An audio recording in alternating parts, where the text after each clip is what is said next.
month.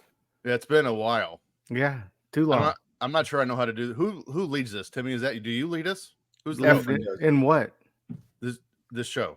The one we're doing. Well, you're hosting. What's the name of the show? The game event. Oh, The Ram It Up. Car Ramrod. Yeah. What are we doing here? Jesus Christ. Do we still have an intro? Well, I thought you were going to play it, but. Oh, that was me? I'm the guy?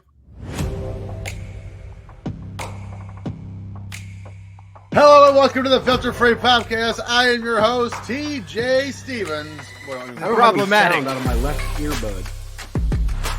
Getting off to a banging start here. Joining me, as always, Step hens. Dollar Bill Dave. I touched myself.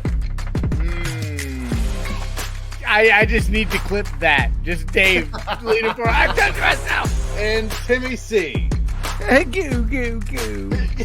Dave's is awesome, and he got a new hat, and it's hilarious. Are you drunk? Yes or no? And it's marked on the right-hand side for both. Time limit drawers get my panties wet. I love it. We've covered this butt wipe on a few different occasions. Butt wipe? You don't call people butt wipe anymore? No, I'm not 7. Good news is I've limited the producer's amount to screw us over this, so we're actually going to get to sing along with the songs now. You are welcome. You gotta play for your right to party!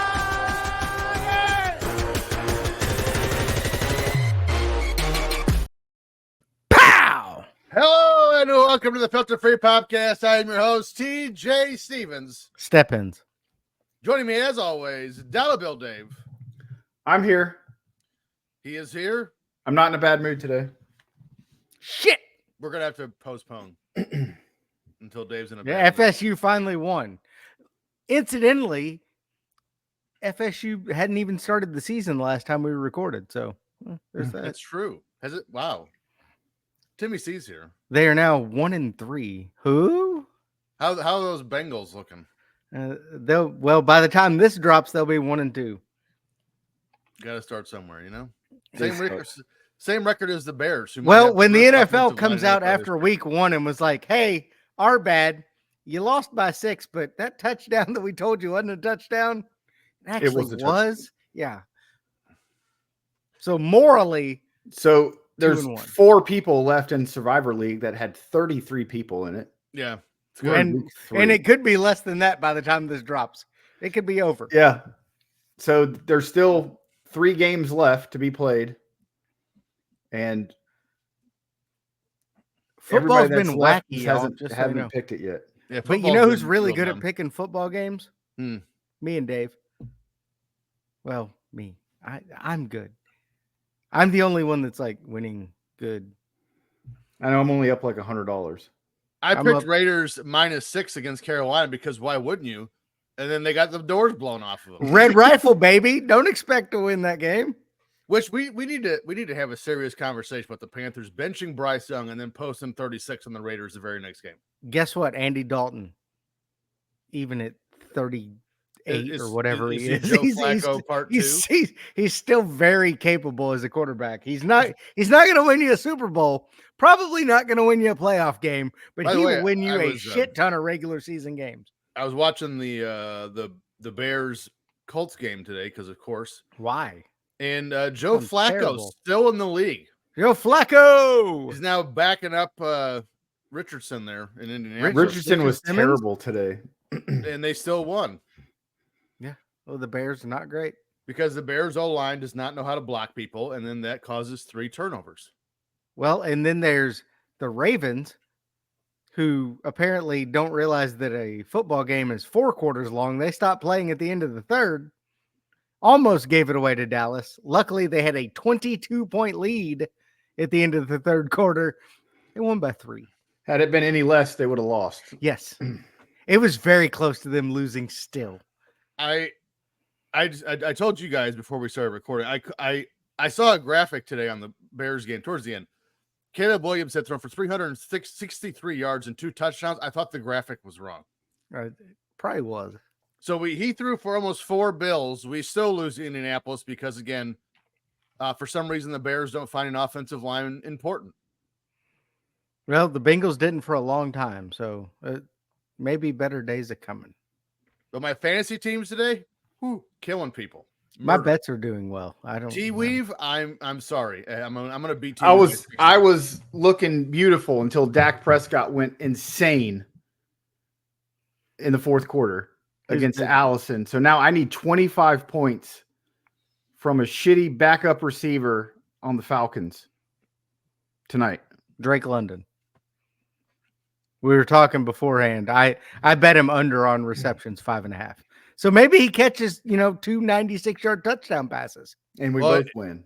In our league, I have Lamar Jackson, Breece Hall, Stephon Diggs, Dallas Goedert, who put up 27. Yeah, he had 170 receiving yards as a tight end. What are we doing? Yeah, that's so again, sorry, T-Weave, you're going to get slapped down this week. My other league, I'm up by 51, proposed a 97% winning chance, even with Derek Carr putting up an astounding 8 today. But Kyron Williams put up 32. And DK Metcalf, 20. I had Goedert again, put up 27. And I had a Dunza on the bet. You put up 26. So I could have. By the way, no one that's listening to this cares about this. We should probably do like our show. I don't believe that at all. T-Weave listens to this. He's getting murdered. He's going to be happy that you're telling him how bad he is at fantasy football. T-Weave, you suck. Real terrible. The Dream Weavers. That's his. I'm not doing that to Mrs. Pondwater. You shouldn't. Right now, she's beating me. Kick out of like 4 guys to go, and one of them is Josh Allen. So I cannot wait to hear this recording because I'm pretty sure you just got completely talked over by Dave singing Dreamweaver. Awesome. I don't think anybody heard that. Good. Perfect. Hey, please remember to subscribe and rate this show wherever you get your podcasts. While you're at it, follow the show on Twitter at FF Popcast, on Instagram at Filter Free Popcast. Find us on YouTube. Just search Filter Free Popcast. Follow our network on Twitter at Ram Sports Net. www.patreon.com/Ram Network. Timmy, what's all there? Well, I'm going to shorten this because we've talked for so freaking long. If you go to patreon.com/Ram Network, you will get all of our old shows. You'll get Legends, Let's Rethink This Footballers, which they're not old. They are current. We are currently dropping them every week.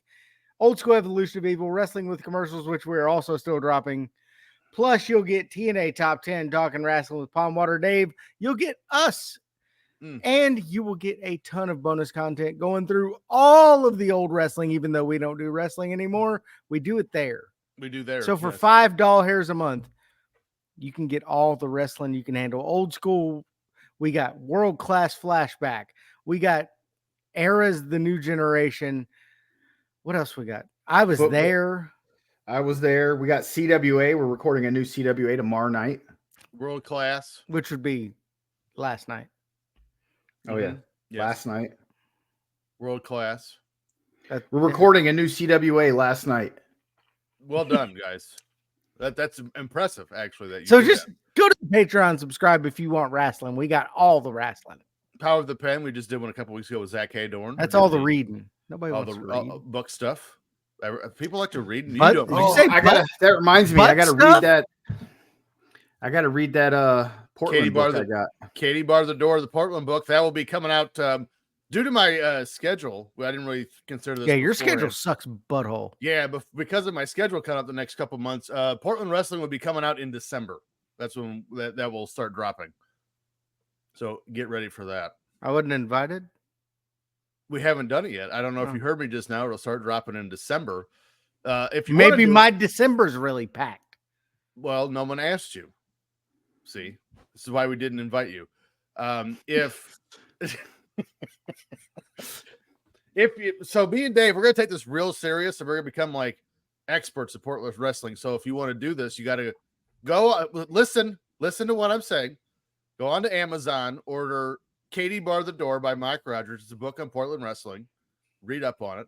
Be ready to go in December. And also there's a Portland wrestling encyclopedia also written by Mike Rogers. We will be giving that away in a contest of some sort, probably in the beginning of 25. So a lot of exciting things going on with Portland wrestling. Still don't know what to call it. I ain't doing no reading. Well, then I guess you can't be on the show. I want to can. do the reading. Just I can react to it. wrestling. Because there's gonna be a podcast version, which is us kind of chronicling the time of Portland wrestling, and then on the Patreon we're gonna do the watch alongs. See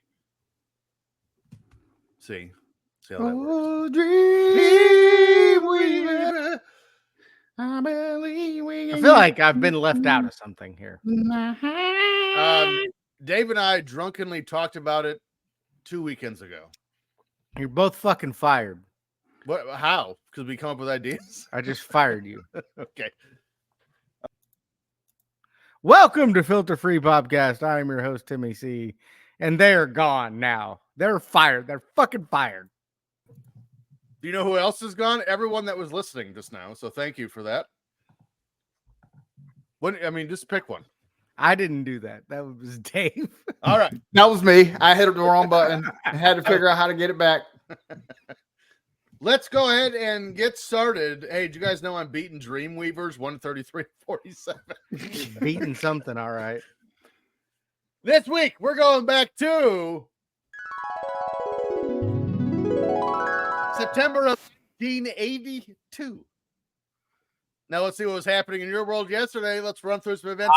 Operator, please connect me with 1982. Is that a real thing? George Strait. Ever heard of him? I've heard of George Strait. Song sounds terrible.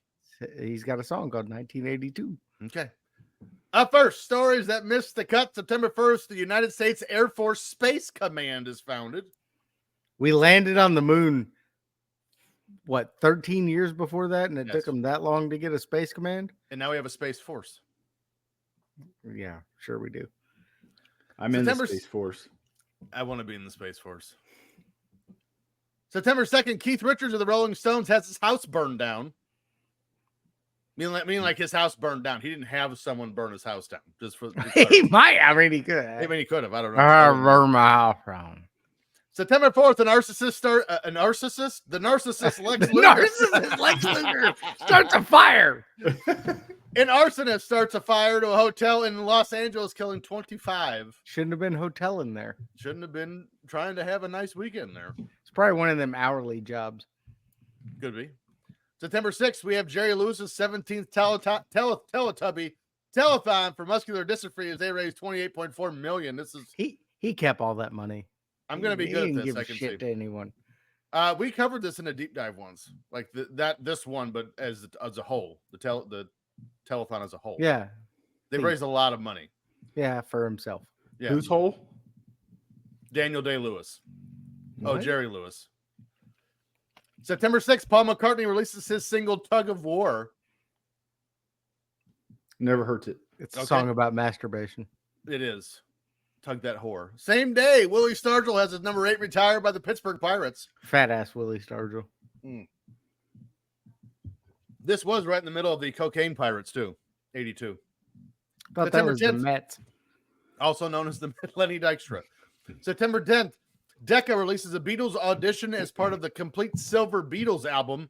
This audition includes music executives saying, quote, "The Beatles have no future in show business."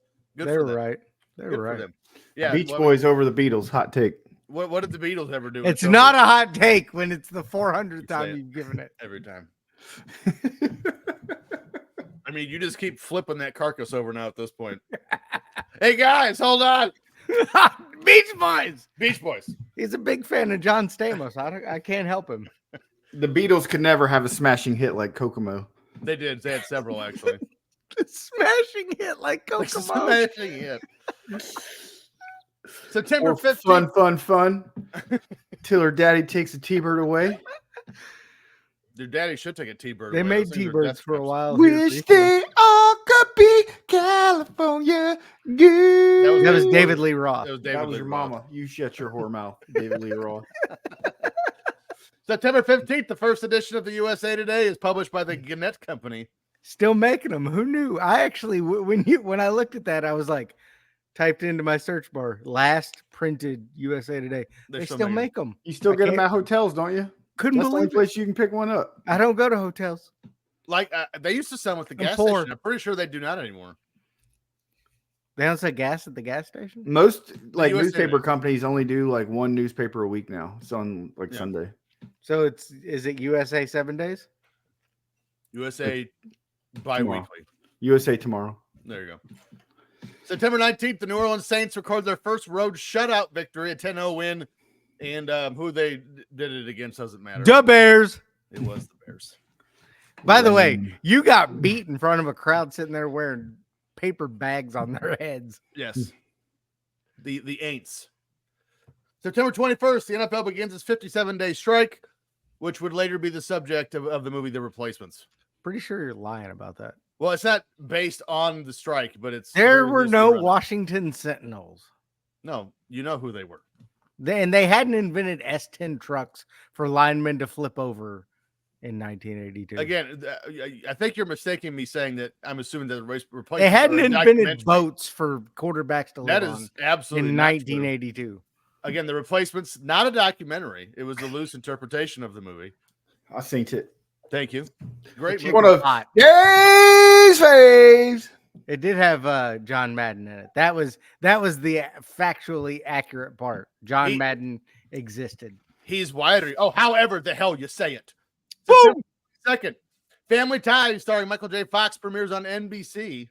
What do we do, baby? There's We a lot going on in this movie. love, sha-la-la-la.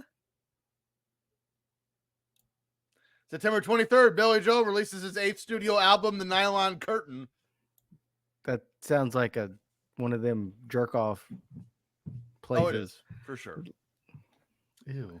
where you go into a cupboard or not cupboard, like a cubicle, and it So has a it's like you nylon gotta- curtain, and you jerk You got to off. shove yourself in a cubicle or cupboard.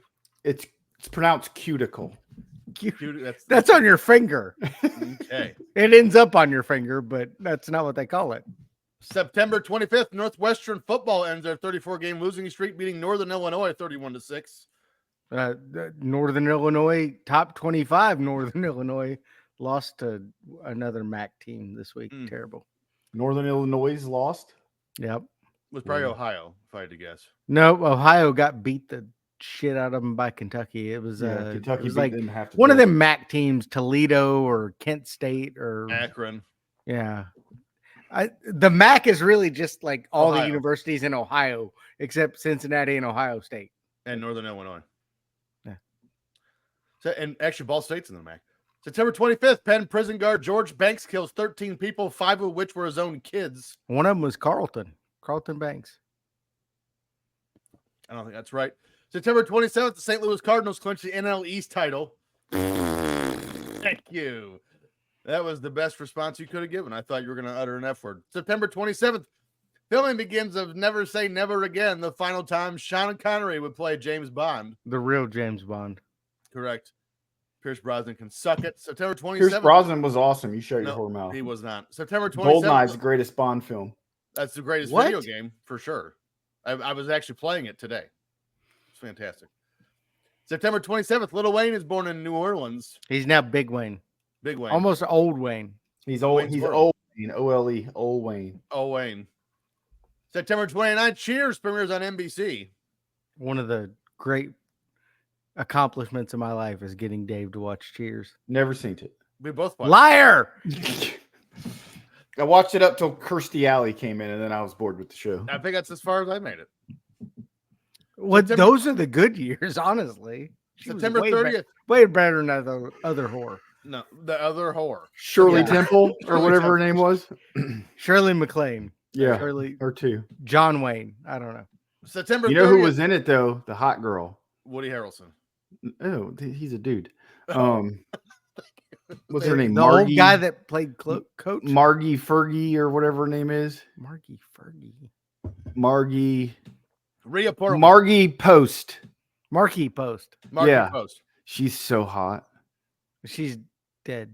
I know, but she had giant jubblies. Mm. She was Okay. hot. September 30th, Bruce Springsteen releases a 6th studio album called Nebraska. What a stupid album Which is title. weird because he was from New Jersey.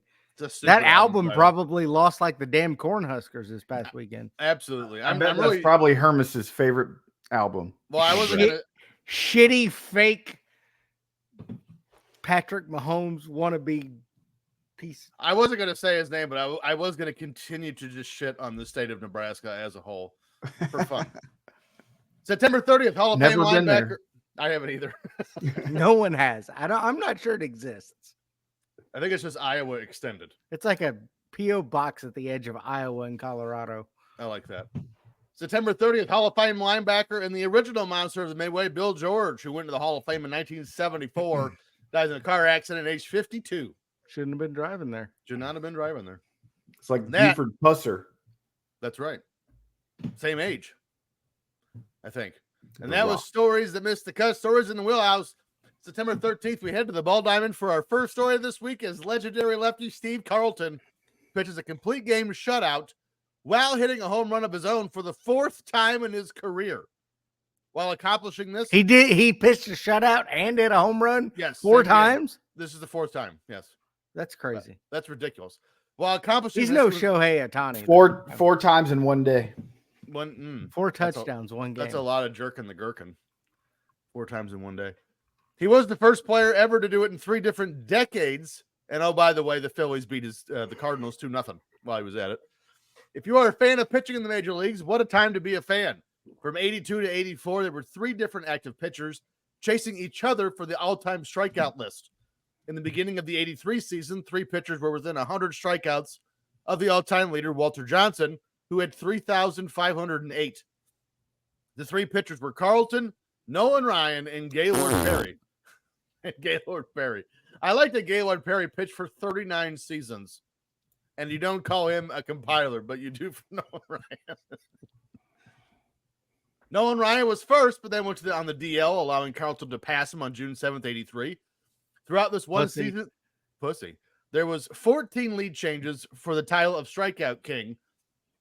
Carlton and Ryan continued their fight throughout the 84 season, while the aging Perry was nearly done in his career. Because he almost died. Yeah, because he was 104. He was like Charlie Huff. Carlton's 1983 season was baffling, to say the least. The Phillies, with the help of Carlton, won the NL pennant before losing the World Series to the Baltimore Orioles, which, by the way, in that series, Game 3 was Steve Carlton against Jim Palmer. Palmer won 3-2. That's not the confusing part. Carlton made 37 starts in 83, had an ERA of 3.11, but his record was 15-16. Not a terrible lot of offense. Yeah, not a lot of run support for old Carlton. He also won his 300th career game in 83, beating the team that drafted him, the Cardinals. He's still the only pitcher in Major League history to throw a shutout and hit a home run in the same game in 3 different decades. Nicknamed Lefty, Carlton has the 2nd most lifetime strikeouts of any left-handed pitcher and is 4th overall, and has the 2nd most lifetime wins of any left-handed pitcher and is 11th overall in that category as well. In all, Carlton was a 10-time All-Star, 2-time World Series champion, 4-time NL Cy Young Award winner, won the Triple Crown in 1972, Gold Glove in 1981, 4-time NL wins leader, 1-time NL ERA leader, 5-time NL strikeout leader, and has his number 32, retired with the Phillies, is on the Philadelphia Phillies Wall of Fame, and was a first ballot Hall of Fame inductee in 1994 with one of the highest percentages ever. By the way, Timmy, the pitching Triple Crown is wins, ERA, and strikeouts. I was getting ready to ask how many homers he hit that year. 43. 70. Suck it, Bonds. They call him the Babe. No, that's Ohtani. Speaking about today's pitch counts, Carlton added, "I wasn't raised in this environment, so I think differently. These guys don't know anything but pitch counts. I would balk at it because I don't agree with it. But they can't go up against it because that's all they know. Philosophically, I don't agree with it because I think these guys are not really in shape because they don't throw enough. You need to throw so much so the tendons, ligaments, the muscle, and bone get bigger, denser, stronger to be able to handle the stress of throwing. I don't think they throw enough. 100 pitches is not a lot. You warm up with 100 pitches. Then you throw your 200. We threw 185 pitches a game. That's a lot. By the way, Dave, Drake London just caught a touchdown pass. Epic. It was a 7-yard pass, but he still caught it. Well, I'm going to need 3 more. We didn't have pitchers in the 80s throwing 109 miles an hour either. Correct. I mean, like you would literally see someone's arm fall off. Like Carlton, his top heater was 87. Okay. Yeah, but if we saw Greg Maddux, I can throw 200 of them. If Greg Maddux or Carlton pitched today, they'd just kill. No one would ever get a hit off of him, ever. Well, we'll see. Well, we won't see, but I think they would. Anyway, I've already covered Carlton's possible anti-Semitism in a previous episode. Look it up. But my favorite part is Tim McCarver taking up for him when this came out. So I got some quotes from his teammate and someone who knew him very well, Tim McCarver. Quote, he doesn't celebrate birthdays anymore because he believes if you don't age. That's not how that works. McCarver said he doesn't celebrate Christmas anymore either because all these dates lend themselves to aging and he doesn't want to age. Apparently, he liked being a young man. He also hates his family. I can say with assurance in the world that Lefty is not a bigot and he is not an anti-Semite. He reads too many books. What? That doesn't make sense. Quote, if he's guilty of anything, it's believing some of the material he reads. God forbid. Does he become confused with his reading about radical things? Yes. I've told him that. Does he translate them into being anti-Semitic? Yes. No. Yes. He's just I can't crazy. believe that. Okay, I got it. He's just crazy. Cat, dog, mouse thing ate green eggs and ham with a fox in a box. Cat, dog, mouse guy. So I don't know what kind of animal that is. Steve Carlton, not anti-Semitic, just crazy. But also, like, if he reads something, does that translate into him being anti-Semitic? If he becomes that because of what he read, yes. By the way, the shit that he said was like way the fuck out there. Like Russia and the Jews controlled everything in the world and were like feeding the world. We should have him read that Portland book and In join the us on air. our show. Like it was like high level. They're polluting the air and making us think certain. Like it was way out there. Yeah. Oh, he's one of those guys. Yeah, it was way out there. It was I bad. bet he's real into Jewish space lasers. that was about where he was going. Yeah. Sharks with freaking laser beams on their. Also, if you start a sentence with the Russians and the Jews, I don't need to hear the rest of it. I'm good. By the way, Russians there. are all almost Jewish. Is that true? Yes. Yes. Yes. Except for the Muslim ones. No, not many of them, but like 95% of Russians are Jewish. Yes. I'm gonna look that up while this happens. Look at that.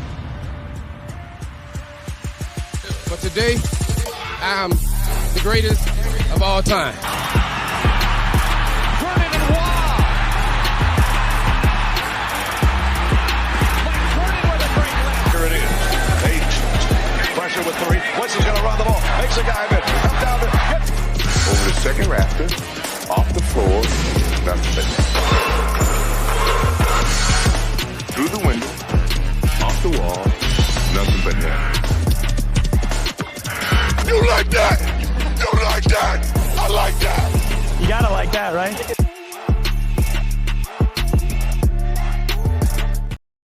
So while the theme song was playing, I did a little research, Tim. Do you want to guess? You want to take another stab at how much of the Russian population is Jewish? 75. No. 1%. All estimations are between 1% and 3%. Bullshit. According to current estimates, around 1% of the Russian population is Jewish, meaning that only a small percentage of Russians identify as Jewish. What are the rest of them? It's 61% Russian Orthodox Christian. You Catholic? You have 7% Muslim. Orthodox is Jewish. No, it's not. Russian. It's Christian.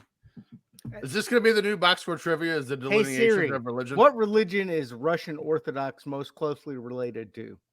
It's Catholic. It's Christian. It doesn't say. Mm. Well, it didn't. Stop it. This is enlightening, and God I'm damn. sure entertaining as all get out. Let's just go ahead and start the trivia.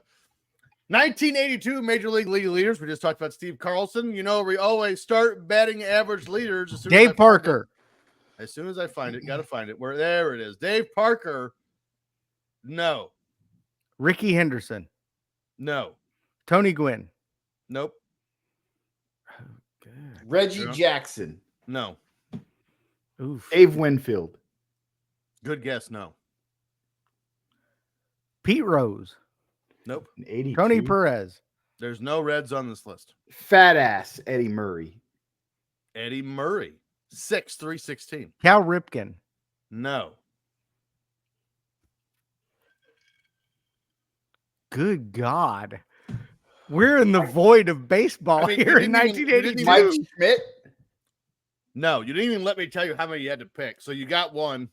So we only There's- needed one. There's two more Hall of Famers on this list. Dale Murphy. Let's see if you can get one of them.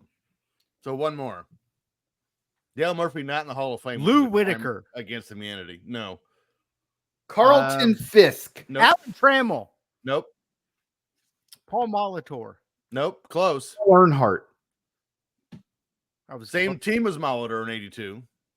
So the Robin Yount. Robin Yount, second, 331. Here's the rest of your top 10. Jim Evans. Bill Buckner. No to both. In 10th, Boston Red Sox legend and just as good as Carl Yastrzemski and Ted Williams, Jim Rice, 309. Yeah, that's what I meant. Jerry's daddy. Jerry's dad, that's correct. 9th, Damaso Garcia of the Toronto Blue Jays. 310, Never even though I'm heard of pretty him. Tommaso Ciampa. Damaso Ciampa. Leon Durham of the Cubs, 312. Cecil What? Cooper of the Brewers, 313. Bill Madlock, 319. Rod Carew, 319. Did you say Hall Matlock? of Famer Rod did. Carew. Al He Oliver, converted. 331. He And was league Jewish. leader, Willie Wilson, 332. Oh my God. Let's go to, let's do home runs. Reggie Jeez, Jackson. Who knows? Reggie Jackson tied for first with Dave 39. Parker. Bonus point for the team Reggie Jackson played for here in 82. The Angels. 82. The California Angels. That is correct. I must Dave, kill the queen. yes. That's, That was 87. I know. Dave, but still. Dave Parker, no. Schmidt. Still Mike no Schmidt. Reds. Still no Reds in the list. 6th. No, Mike they were Schmidt, terrible in 82. 35. Mike Schmidt on there. I just said 6th, 35. Okay. Eddie Murray. Eddie Murray tied for 8th, 32. God. Give us some teams. How many we yeah. need? Let's do All one of 'em. more. We need Do all one more. of them. Yeah, do all. I dare you. I'm sure you'll get Ben Ogilvy. That was my next guess. He played for the Tampa Bay Rays. He Dick Pillhock and Frank Thomas. no, definitely not. In the, there is a Colorado Thomas. Rockies legend. There is a Thomas, but it's not Frank. Played for the Brewers. Dave. Dave Thomas from Wendy. That's right. We got the Yankees, the Mets. Oh, Winfield.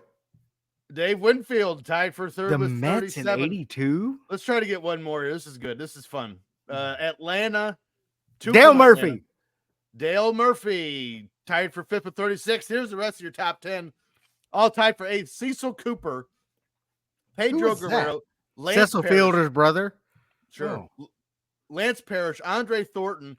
Fat Boston ass Red Lance Sox- Parrish. Boston Red Sox outfield legend Dwight Evans. They both got on this list. I said Jim Evans earlier, so I Yes. should get 2 points. Not a person. Bob Horner. Ben Ogilvy. I didn't make that up. He was on this list. Who did he play for? The Colorado Brewers. Rockies. Those were all the home runs of his career. Dave Kingman was tied for third with 37 Dave and tied for the Kingman. league lead. Legend. Gorman Thomas of the Milwaukee Brewers had 39. He was also a Braves legend. Who won the World Series in 82? I believe I don't think they had one. The Orioles won in 83. I don't think they had a World Hey, Go to Siri. two, 82 might have been the Brewers. Who won the World Series in 82? No, the Brewers never won one. Might be Minnesota. Cardinals. I was way off. They're shitty. They are shitty. Let's do pitching. That's not what I wanted, but that'll work. That's never mind. That will Steve not- Carlton. He was 15 and 14. Or 14 and 15. Here we go. Let's as soon as it loads, it's taking forever. There we go. Gotta love. God damn it! It's not the one I want. Killing it. I'm just. Here we go. This is it. This is. I promise. This is the one. Here we go. Wins. Steve Carlton. Led the league with 23. Oh, Fernando Valenzuela. 83 was the year we went 15 and 16. Tied for second with 19. There's 2. Let's see if you can get 2 more. The Necro brothers. Both of them. Just Now you both have of to them. get. Now you have to get 3 more because both the Necros are on this list. Yes! Tonight, Joe and Phil That's all had I got. 17. Gaylord Oh, Perry. No. Gaylord Nolan Ryan. Fokker. Nolan Ryan. No Nolan Ryan. Believe it or Mike not. Scott. Nope. Great Scott. Christopher Lloyd. 1.21 gigawatts. Lightning. Let's see. Tom Seaver. No. I'll give you one more guess because I'm not sure you're going to get any more of these. Yeah, I don't like give me some teams. Toronto, Detroit. Friedrich or whatever his name is. The bird. Friedrich. No. Go Go ahead and stop trying to pronounce it. He's not on the list. Milwaukee. Danny Montreal. Ainge. Love it. Danny Jackson. No. Jose Rijo. No, in 82? He was 9. Gaylord Fokker. No, he said you that already already. made that joke. Yeah, god damn it. Here's the rest of your top 10, all tied for 9th. Wait a minute. You say your name's Gay Fokker? Yeah. I got nipples. Can you milk me? Tied for 9th, Don Sutton. Oh God, he was 74. How old was he in 82? Old. 72 and 82. Let's look He him up. debuted in like 1961 or something like that. Dave Steeb, Jack Morris, and Mike Caldwell. All at Jack 17. Morris, great mustache. Tied for 6th. Don Sutton was 47 in 82. Wow. And still had 6 years to play. Yeah, I lie. 37. That's so old. Because 37. I know Huff played for the Marlins. I can't remember if Sutton did too. Jerry Roos, Jeff Zahn, and Pete Vukovic. Oh, I'm sorry, I'm missing this. Larry Gura, all tied for 5th. Tied for 2nd with Fernando Valenzuela was Steve Rogers and Lamar. Captain America? Captain America, huh? That is correct. Captain Crazy. America made the list. You guys should have guessed him. He killed it that year. Let's see if you can get 2 guys from the saves list. John Franco. No. Raleigh Fingers. Lee Smith. Raleigh Fingers 6 with 29. No, Lee Smith. Dennis Eckersley. No, he was No. probably still a starter. I don't know if there were any other. Craig Mortensen. Where did you What? get that name? Isn't he an ESPN sideline reporter? No, that's Chris Mortensen. Chris Chris Mortensen. Teams. St. Louis, Mm. the Yankees, Kansas City. One of the best baseball names ever. Flash Montreal. Gordon. No. He was a rookie in 90. I don't know. 5 seconds. Is there anyone we're going to recognize? Yes, there's at least 3 you're going to recognize. Dave Righetti. No. Here's your top 10, all tied for 10th. Salome Barajas had 21. Wasn't one I recognized. Never heard Dan of her. Spillner, Never 9th. heard of her. Ron Davis of the Minnesota Twins, tied for Nope. 7th. Bill Cottle and Jeff Reardon of the Montreal Expos had 26. Bob Great Cottle? beard. Bob Great beard. Cottle, 3rd, all tied for 3rd, is Greg Minton, Gene Garber, and Goose Gossage all had 30. Did you say Great say mustache. badminton? Badminton. And then 2nd, Dan Quisenberry of the Kansas City Royals had 35. And your league leader with 36, Bruce Sutter of the St. Louis Cardinals. Oh, I've heard of him. Lots of good facial hair on that A list. lot of great facial hair on this list. September, speaking of, George Thorogood didn't really have facial hair. September 17th, let's head over to the music, the music of world. Killing it today. World of Music, where we have one of the most iconic songs of all time getting released in the form of Bad to the Bone by George Thorogood and the Destroyers. Bad. Bad. The 1980s were great for a handful of musical artists, while also being the harbinger for some of the worst shit you've ever heard in your life. Few acts had a stronger decade than George Thorogood. Thorogood and the Destroyers first gained notoriety in 81 after being an opening act for the Rolling Stones. That will get you noticed, yes. On October 2nd, 1982, just a few Dave's weeks met them. Did he tell you about that? He met Mick Jagger. Steven Tyler. I don't know if he met all of the Stones or Aerosmith, whichever. Rolling one. Stones. He frontman, actually Steven burned Tyler. down the other one's house. So. That was Dave. On October 2nd, 1982, so just a few weeks after the release of Bad to the Bone, he was the musical guest on Saturday Night Live. After their SNL appearance, their touring schedule became insane. The band did what they called the 50-50 tour, where they played 50 states in 50 days. Stupid. That is stupid. They even snuck in a show in Washington, D.C. on the same day they played Maryland.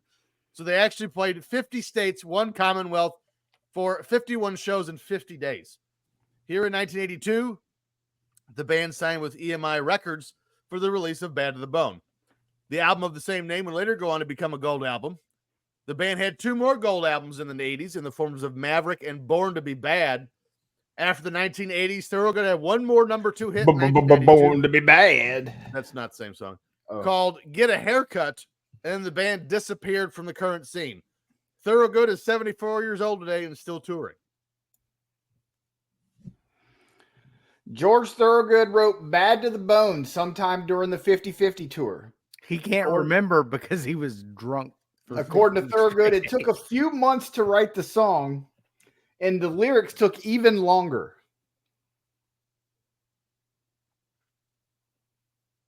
He basically repeats himself for the majority. You serious? How drunk were you? Real drunk. The song adapts the hook and lyrics of Muddy Waters' 1955 song "Manish Boy." Man.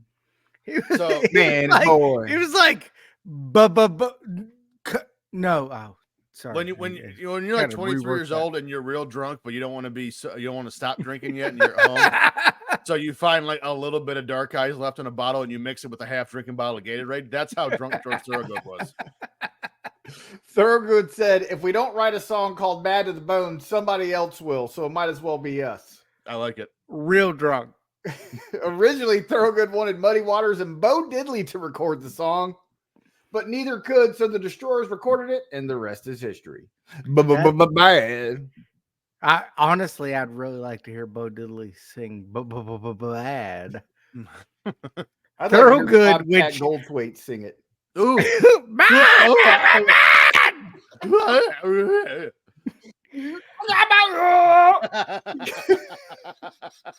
So after hearing it took him so long to write it, I'm really confused by all this other stuff that I wrote. Thorogood has released over 20 albums, 2 of which have been certified platinum and 6 have been certified gold. He has sold 15 million records worldwide. Of course, that's less than 1 million per record, so makes sense. Thorogood and his band continue to tour extensively, and in 2024, the band celebrated their 50th anniversary of performing. 7 people were there. It was good. Thorogood's popularity waned in the 90s, although he had the number 2 hit, as TJ said, with Get a Haircut, which is a stupid name for a song, by the way. Stupid name. In 2012, Thorogood was named one of the 50 most influential Delawareans of the past 50 years. What are we doing? Delawareans. You like George? You couldn't find. We just talked about how drunk Thorogood was throughout the 80s, and you couldn't dig up any dirt on him. Nope, not. He was a saint He was good. and stupid. Apparently, He was very thorough. He was Good. very stupid. Thorogood. No, that doesn't work. No, that doesn't work. Bubba Gump. No, that doesn't work. What are you doing right now? Him writing Bad to the Bone. Hit his clip. It's his. That means it's my turn. Mm. Let's go to Timmy's Trivioki. Figaro. Figaro, Figaro, Figaro, Figaro. That's not Tosca. Ugh, my ears. My neck. My back. Yep. I remember. Everyone remembers when Elvis performed that. Jamaica. Ooh, I wanna take you. Bermuda, Bahama, come on, pretty mama. Key Largo, Montego, baby. All right. Welcome to Timmy's Trivioki. Saturday Night Fever. 1982. I am not. Oof. All right. Would this be the episode 3.5 years in? Timmy finally sneaks in some Journey. Nope. Great. Song number 1. Clue number 1. Right in their wheelhouse here in 82. You're like, nah. There was Journey on the top 100. I know there was. I didn't Of course pick there it. Nope. was. Of course there was. Oh, Sherry. No.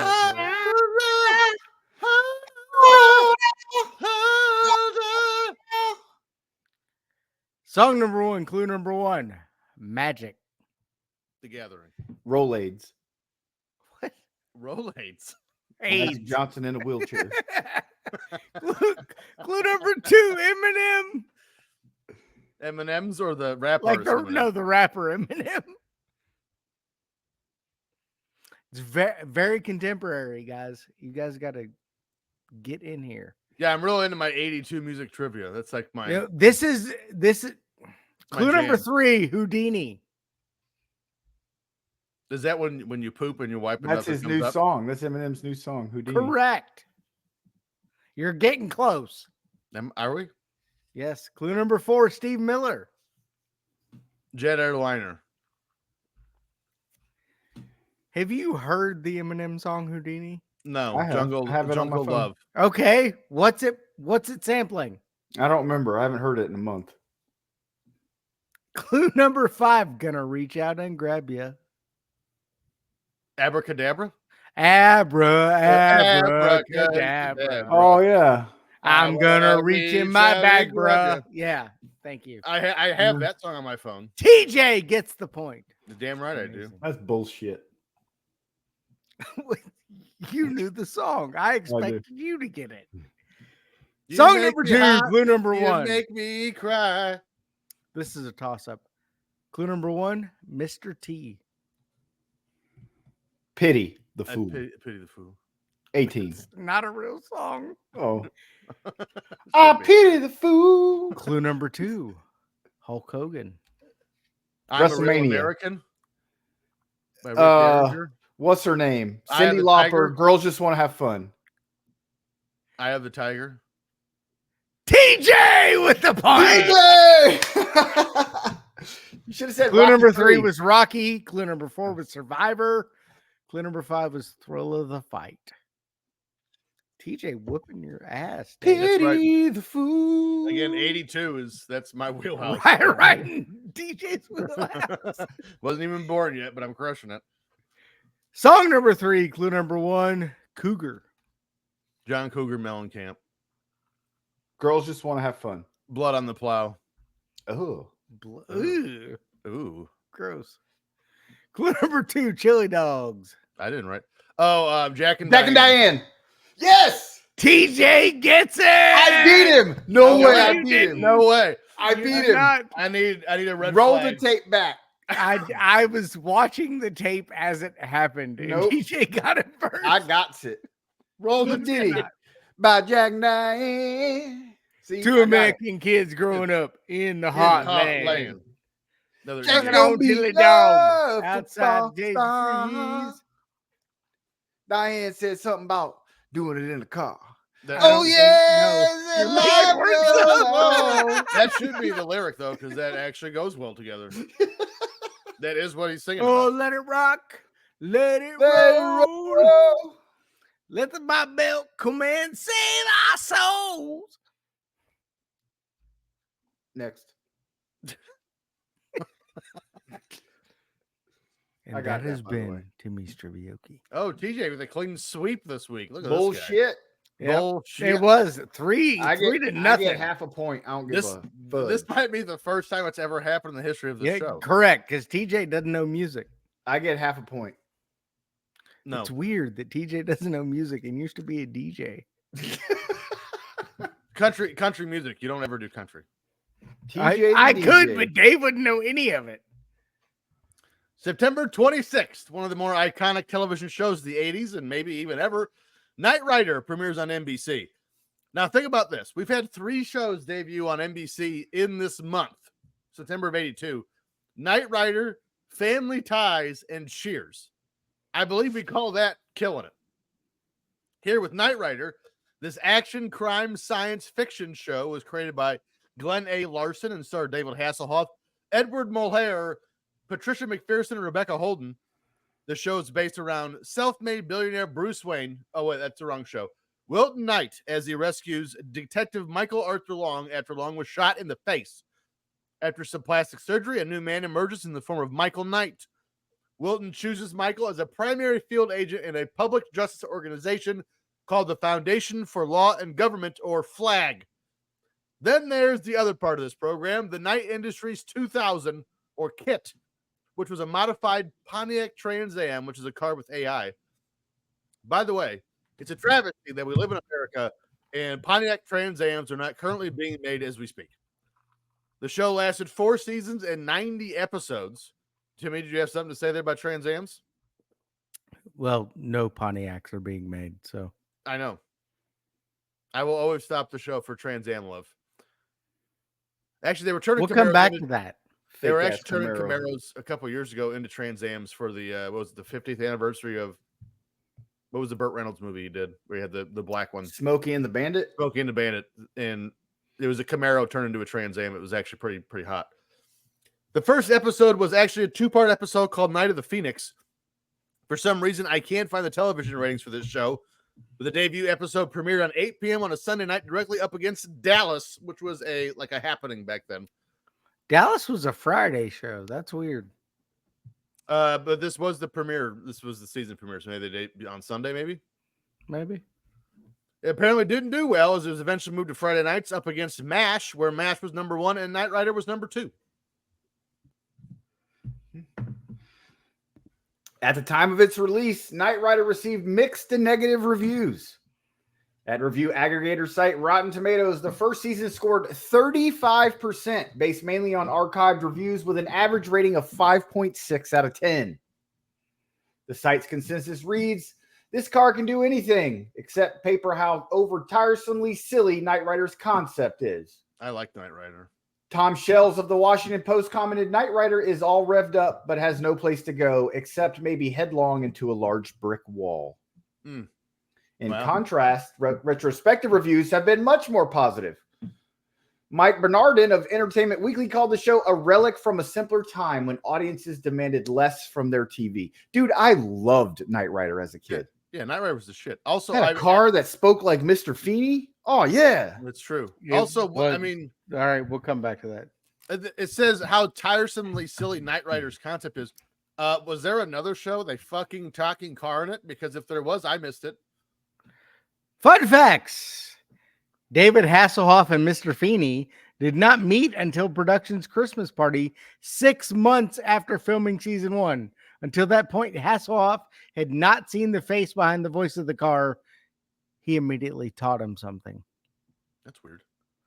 Pontiac, who supplied the Trans Am for the series, found itself swamped with customers requesting a black Firebird Trans Am with T-tops, tan interior, red light on the front bumper, just like the show car. Mhm. They didn't do that. No, they did all with the light part. Yeah. Mr. Feeney, who did the voice of Kit, never appeared in the credits during the show 4-year run. I bet he was paid peanuts. Wow. Well, you have to be credited. Like, he's not drawing checks from it now because he wasn't credited. Like, imagine being everyone, for the sake of argument, remembers Kit from Knight Rider, not Michael Knight. But yet he's not credited on the show. He is the show. It's like James Earl Jones not receiving the money for Darth Vader. Yeah. Like, I mean, that's probably a little bit of an extreme example. well, James Earl Jones wasn't standing behind that black cape. Yeah, but Darth Vader was like a cultural phenomenon. I don't think Knight Rider was at the level of Darth Vader. Kit was better than Kit would beat Darth Vader in a race. Well, that's probably true. Actually, I don't know. Although Because I would like to see Darth Vader try to run. Darth has the Force on his side, you know? Just levitating just past Kit. No, he would just hold it still. When the show became a hit, and for several years following its cancellation, aftermarket kits were available to add the scanner eye to consumer Trans Am cars of appropriate vintage. So you could buy the little lights and put on it That's hot. with Scotch tape. At 6'4", David Hasselhoff was uncomfortable with towering over his female co-stars, so he had a height requirement for Michael's romantic interests in the series added to his contract. What? That is bizarre. Anybody ever watch the new Knight Rider No. that they did in like 2010? It was I didn't watch it. 2008 because I when I didn't watch searched it. up Knight Rider, I didn't watch it because the car was a Mustang. I'm gonna watch it. Just see if it's any good. Nah, it's gross. It's a Mustang. Hit my clip. Oh, it's time for Game Fave. Have you seen it? You slip her the hot beef injection.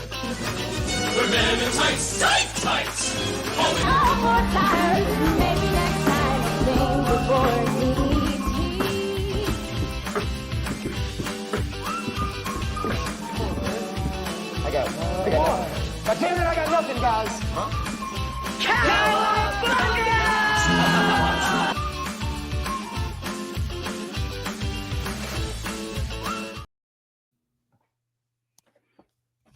All right. TJ leads Timmy C 13-1. What, Wow. in August? Yeah. That's how you want to play. You don't give me any points for singing. Dang. We'll make this shit happen. In your face. 1982 movies. I I've mean, never seen any of them. So Wow. we're going kids movies of the 80s. Yeah. I like that a lot. A great deal. 5 movies this week. Let's roll. Timmy's With a leading. budget of $19 million. Our first movie this week grossed $125 million at the box office.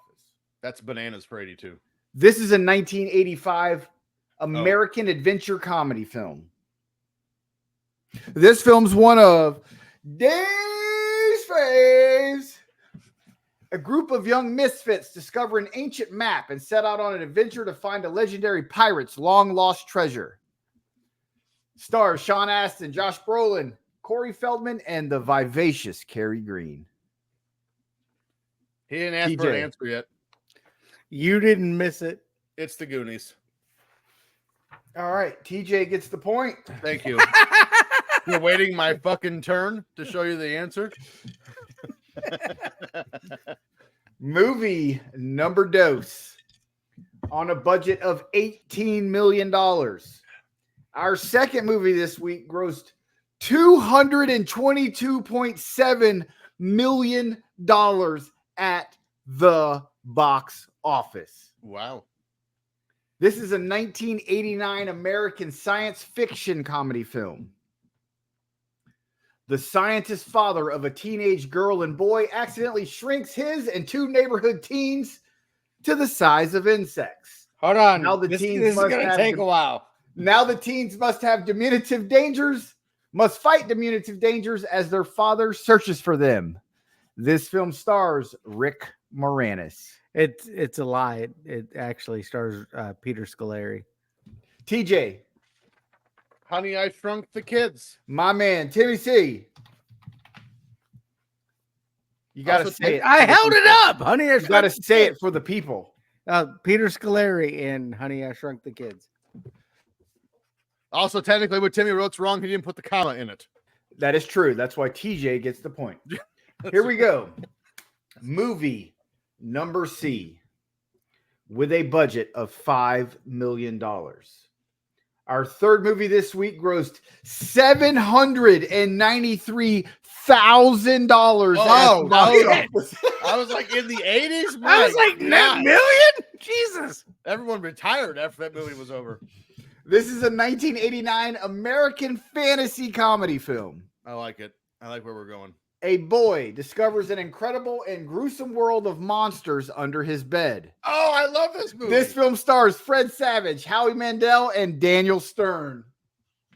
The Man on Top of the Stairs. I love this movie.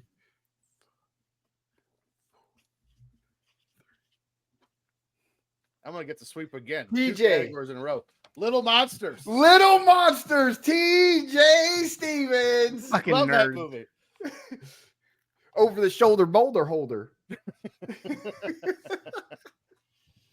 All right, here we go. Movie number 4 on a budget of $9 million.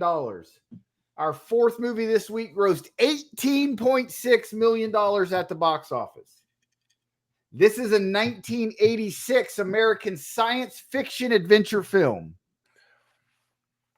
In 1978, a boy travels 8 years into the future and has an adventure with an intelligent, wisecracking alien ship. This film stars some kid named Joey Kramer. It is a Disney movie.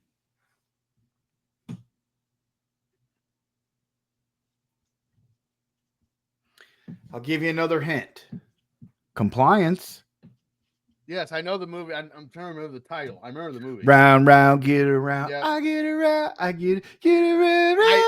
I get around. I think I got it, but I'm not sure. Here we go. Timmy C. Look who's talking. What? Well, On a that's the spaceship. only. There was no time travel in that movie. TJ Stevens. Is it called The Incredible Voyage? No. What was it? Flight of the Navigator. Flight of the Navigator. Damn it. Love that movie too. Here we go. Our last film of the week. On a budget of $7 million. Movie number E grossed $40.9 million at the box office. This is a 1985 American adventure comedy film. When an eccentric man-child gets his beloved bike stolen in broad daylight, he sets out across the U.S. on the adventure of his life. This film stars Paul Rubens.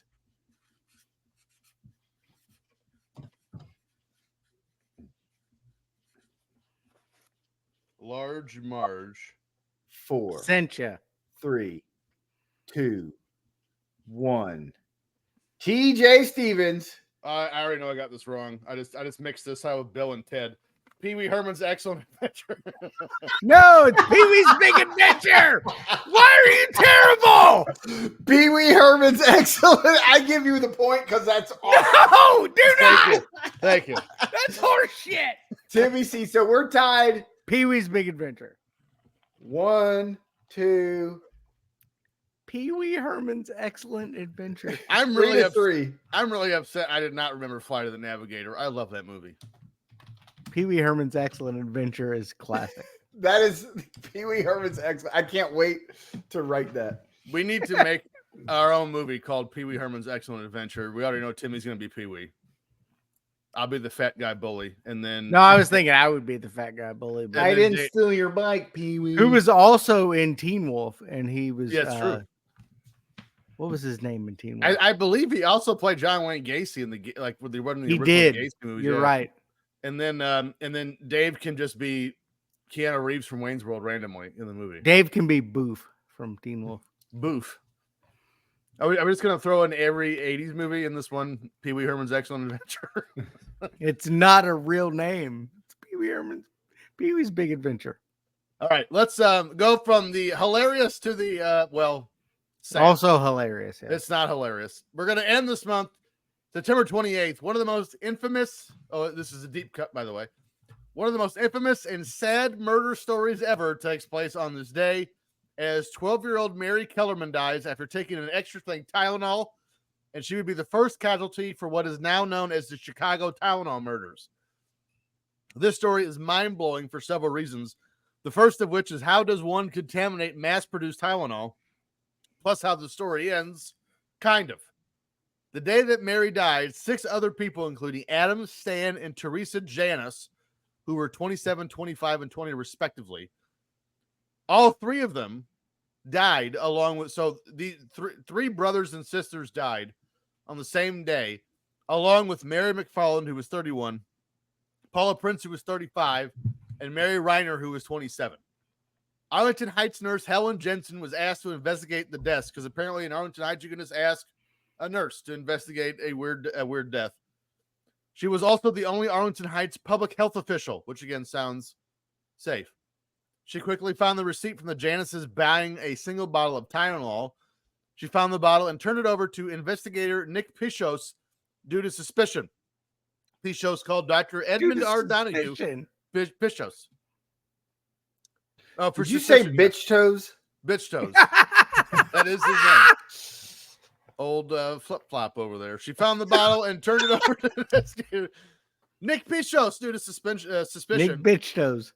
Pichos called Dr. Edmund R. Donahue, who is the deputy chief medical examiner for Cook County. Phil's brother. Yep, Phil's brother. Phil Donahue. Little Tommy and little Susie hang their stockings with care. All of a sudden, it's 3 a.m. Mommy and Daddy are trying to find Tickle Me Elmo, and all of a sudden, Saturday Night Live. Pichos noticed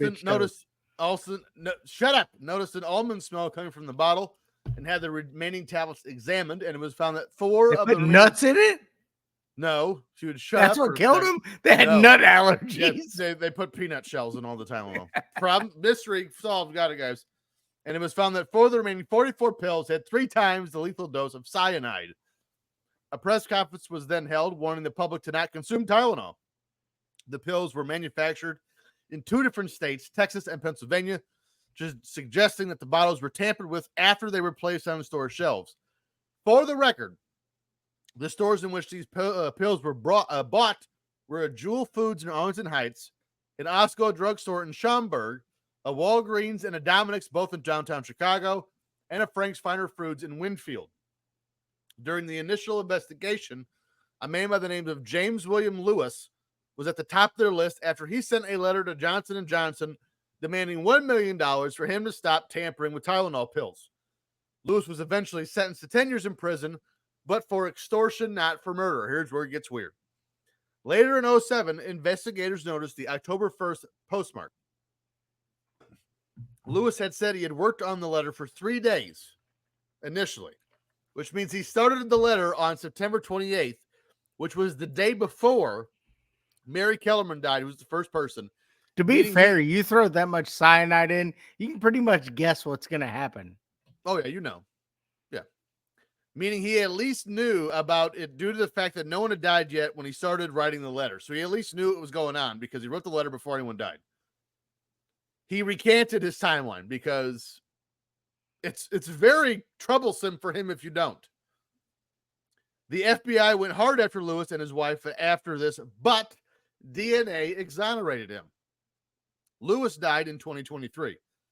Then there was a Couldn't happen to a nicer guy. Couldn't happen to a nicer guy. Then there was a second man, a dock worker at Jewel Osco in Melrose Park by the name of Roger Arnold. Arnold had gone through a divorce and became increasingly unhinged in 82 throughout this time, but once again, in 2010, Arnold's DNA exonerated him.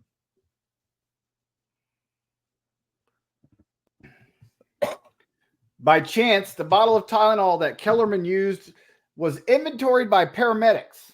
Investigators noticed that the Janus bottle and the Kellerman bottle came from the same lot. Johnson & Johnson issued a recall for all Tylenol from that lot, but when tainted bottles from other lots were discovered, the recall expanded to cover those lots and any bottle of extra strength capsules purchased in the Chicago area, making it one of the largest pharmaceutical recalls ever. A multi-agency investigation found the tamper pills to have been sold or on the shelves of a variety of stores in Chicago. One bottle had been purchased, but due to an off scent not yet used by a lady named Linda Morgan, the wife of a judge. So she opened the bottle and it smelled funny, and she said, "Nope, not taking it." That's good for her. Yeah, lucky. I'm not sure how many people would have done that. I don't even know if I like because I usually just open it and pop two and Yeah, I don't If you smell my asked a bottle. random citizen, like, "Hey, what is Tylenol supposed to smell like?" they would probably slap you for fear. Of course, Like, why are you motherfuckers asking? dying. I might smell it before I take it. the case continued to be confusing to the police, the drug maker, and the public at large. For example, Johnson & Johnson quickly established that cyanide lacing occurred after cases of Tylenol left the factory. Someone, police hypothesized, must have taken the bottles off the shelves of local grocers and drugstores in the Chicago area, laced the capsules with poison, and then returned the restored packages to shelves to be purchased by the unknowingly victims. My eye itches. Johnson & Johnson received positive coverage for its handling of the crisis. For example, an article in the Washington Post said Johnson & Johnson has effectively demonstrated how a major business ought to handle a disaster. The article further stated, this is no 3 Mile Island accident in which the company's response did more damage than the original incident, and applauded the company for being honest with the public. That's weird. I would love to talk about 3 Mile Island because, granted, their company did handle it wrong, but because they handled it wrong, people got cancer. So I'm not sure it's the same thing. Well, the death still occurs, just not so immediate. Before the 1982 crisis, Tylenol controlled more than 35% of the over-the-counter pain reliever market. Only a few weeks after the murders, that number plummeted to less than 8%. It's not good business. Good for bad. Excedrin. The dire situation, both in terms of human life and business, made it imperative that Johnson & Johnson executives respond swiftly and authoritatively. Nice word. Working with the FDA officials, they introduced the new tamper-proof packaging, which included foil seals and other features that made it obvious to a consumer if foul play had transpired. It also takes 27 minutes to get into a bottle of Tylenol currently. But you know you're the only one, though. Yeah, correct. Well, sometimes if they have a syringe, it could. I mean, you can't roll the condom back up, if you know what I mean. Yeah, You're the first one in there. Tylenol sales rebounded to its healthy past, and it became once again the nation's favorite over-the-counter pain reliever. Gross. In 1983, U.S. Congress passed what was called the Tylenol Bill, which, we're praising them, but whatever. Making it federal offense to tamper with consumer products. In 1989, the FDA established federal guidelines for manufacturers to make all such products tamper-proof. I do enjoy, there's something very American about the fact that, for one, by 83, we hadn't made it a federal offense to tamper with consumer products long before that. Right? What? And then also, it took another 6 years before we made a federal mandate. Hey, you should put some aluminum foil on top of that shit. For making shit tamper-proof. That's bananas. By the way, I wish they'd go back. I mean, I'm willing to risk the cyanide poisoning if it doesn't take me 27 minutes. Well, I always hated how you have to have a pair of scissors to open up a pair of scissors. That too. I actually have a scar on my thumb because I used a dull knife to cut the safety If there were wire. a bunch of stabbing incidents, I bet you. Yeah, what I said didn't matter. Thank you. It blows my mind that they never found who was responsible for this. Yeah, long story short, this case is still open. They never found the guy who did it. Well, he's dead. I'm sure. For sure now. It's been 41 years. Yeah, there's no way he's still alive. It's crazy though that if you are the guy, because I never heard and you're of this story. alive listening to this, hit us up because we'd love to kick you. Call the police on you.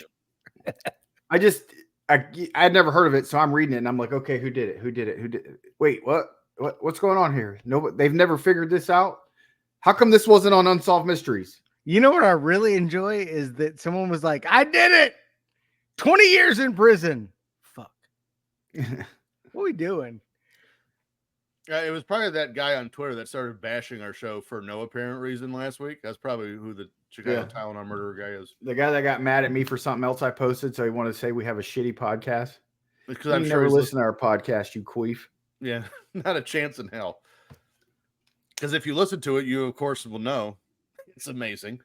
And if you enjoyed this week's episode, which I'm sure you're gonna, please let us know. Give us that 5-star review wherever you get your podcast. Make sure to follow the show on Twitter at FF Podcast, on Instagram at Filter Free Podcast. Follow our network, Ram Sportsnet. Find us on YouTube. Search for Filter Free Podcast. All of our shows will be on there. As for us, you can find us on our social media platforms at Timmy C. At Timmy C 1979. Dollar Bill Dave. At Dave in the HSV, but that's changing. Oh, are you moving What? again? Maybe. What? Are you going back to Illinois? Or are you going to Never. Tampa? Nothing. It's now Motorboat Dave. Motorboat Dave.